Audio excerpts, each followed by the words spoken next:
अब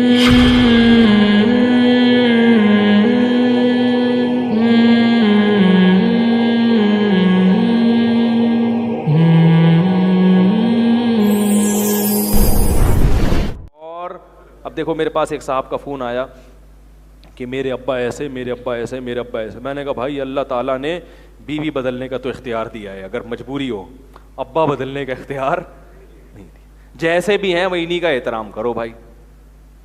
अब अंग्रेज़ ओल्ड हाउस में जमा करा देगा क्योंकि कानून इजाज़त देता है, हम भी जमा करा दें अगर हमारा कानून इजाज़त दे, लेकिन अल्लाह का कानून इजाज़त, अगर गवर्नमेंट इजाज़त दे भी दे तो अल्लाह इजाज़त नहीं दे। वो बड़े परेशान थे, यार अब्बा टॉर्चर ही करते रहते हैं हर वक्त। सही है।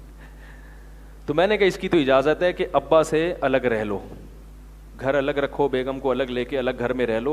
वो वाकई अब्बा टॉर्चर कर रहे थे, जो रिपोर्ट उन्होंने बताई ना। बाज़ अब्बा भी बड़े जालिम होते हैं, बिला वजह अपनी औलाद को ना जहनी टॉर्चर करते रहते हैं, ताने दे दे के, पॉजिटिव सोचते ही नहीं है।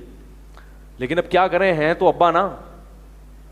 अब ये तो नहीं कि जी अब्बा ले जाके आपने ओल्ड हाउस में जमा करा दिए कि इनकी थिंकिंग चूंकि नेगेटिव है, ठीक है ना, इनकी थिंकिंग क्या है, नेगेटिव है, और जितने भी नेगेटिव थिंकिंग वाले हैं उनके लिए ओल्ड हाउस बना हुआ है। भाई पॉजिटिव है या नेगेटिव है, कुरान क्या कह रहा है, वला तकुल लहुमा उफ्फिन। और वो बूढ़े भी थे, मैंने कहा बूढ़े हैं अब तो ये सही भी नहीं हो सकते। बूढ़ा आदमी बहुत मुश्किल है कि वो सही हो जाए। बूढ़ों कहते हैं मेरे अब्बा को अब समझाए कौन। मैंने कहा अगर दादा जिंदा होते ना आपके, तो दादा से कहते कि अब्बा को समझा दो, क्योंकि आप अब्बा को समझाओगे तो फिर अब्बा को गुस्सा आएगा, बाप मैं हूं या तू है। ये भी बड़ी टेंशन होती है, कौन समझाए भाई अब्बा को। तो मुझे कहने लगे आप समझा दें। मैंने कहा मुझे वो मानते हैं, हर मौलाना को हर आदमी थोड़ी मानता है, हर मुफ्ती को। वो कहेंगे मैं नहीं मानता है। मैं एक दफ़ा विरासत का मसला हल करने किसी के घर में गया, मैंने बताया इस बहन का इतना हिस्सा, भाई को गुस्सा आ गया, तो उसने कहा नहीं इतना नहीं है। तो उन्होंने कहा ये मुफ्ती साहब, उन्होंने कहा मैं इस मुफ्ती को नहीं मानता, कर लो क्या करना है भाई। तो जब तक सारे मानेंगे नहीं तो हम कैसे फैसला करेंगे भाई। तो मैंने कहा किसी भी मुफ्ती से करा लो, बहन का इतना हिस्सा बनता है। कह रहे नहीं मैं इसको नहीं मानता। वो टरखाना चाह रहा था कि वो हड़प करना चाह रहा था बहन की विरासत। तो अब हमारे पास ये ऑप्शन अल्लाह ने रखा ही नहीं है। अल्लाह ने कहा वालदैन जैसे मर्जी हो बर्दाश्त करो। हाँ ज़्यादा से ज़्यादा ये कि नाकाबिले बर्दाश्त हो गया, बदज़बानी हो रही है तो अलग हो जाओ। कह रहा अलग भी नहीं होने देने। मैंने कहा ये अलग आपका हक़ है, जवान हो गए और बीवी भी आपकी रहती है साथ में, तो करीब में ही कहीं घर ले लो। अब्बा से रोज़ाना सुबह शाम डांट खाने की नीयत से जाया करो, ताकि अच्छी तवक्को रख के जाओगे, फिर डांट मिलेगी तो डिप्रेशन होगी। इसी नीयत से जाया करो, बिस्मिल्लाहिर्रहमान। मैंने उनको ऐसे ही समझाया, या अल्लाह मुझे पता है अब्बा बहुत गलत सलत बोलेंगे, उल्टी सीधी बोलेंगे, बस आधा घंटा मैं बैठूंगा इस नीयत से कि अब्बा को बोलने दो, मुझे हज और उम्रे का सवाब मिलेगा बस।